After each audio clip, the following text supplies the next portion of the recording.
Operational support to Joint Special Operations Command, JSOC. At the pinnacle of U.S. military power lies the Joint Special Operations Command, JSOC.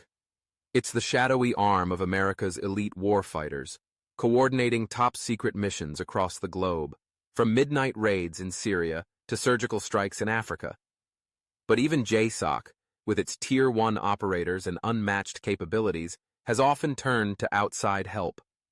Among those trusted few was Blackwater, the private military company that didn't just operate near the shadows, they thrived in them. Blackwater's connection to JSOC was never written in headlines, rarely mentioned in official records, but behind classified doors, their contractors played a quiet, critical role. They weren't just guarding bases or escorting dignitaries, they were providing logistical muscle, intelligence support, and sometimes boots on the ground in operations too sensitive for conventional forces. The collaboration began when the tempo of missions surged during the height of the global war on terror. JSOC, coordinating elite units like SEAL Team 6 and Delta Force, was running simultaneous operations in Iraq, Afghanistan, Yemen, and beyond. Every mission required meticulous planning, rapid deployment, real-time intel, and trusted logistics. That's where Blackwater came in. At forward operating bases, Blackwater personnel helped set up secure command posts, maintain comms infrastructure, and ensure rapid equipment transport between regions. They handled high-risk cargo, cleared landing zones, and in some cases, piloted helicopters in combat zones under contract to JSOC mission planners. Their aviation arm, once known as Presidential Airways, was even linked to flights carrying special operators into non-permissive areas under the cover of night. But beyond logistics, Blackwater provided intelligence support, monitoring chatter, interpreting drone footage, and feeding raw data back to JSOC teams preparing for action.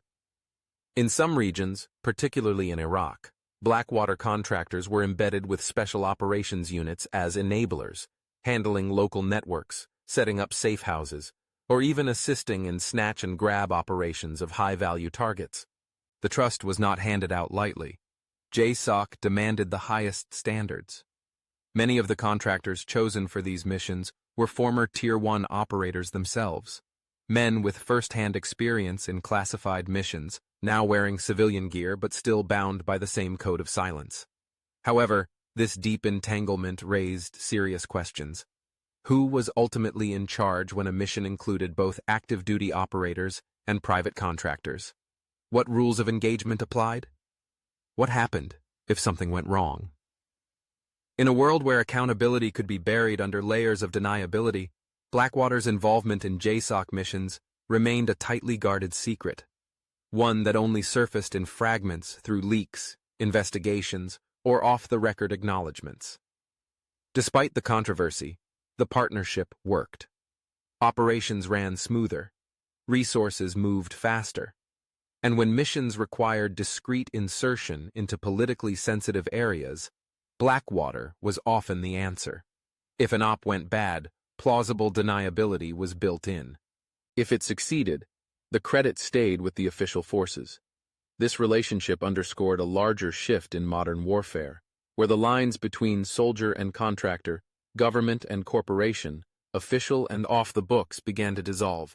JSOC and Blackwater represented two faces of the same machine, one public, one private, one in uniform, the other in tactical gear without a flag.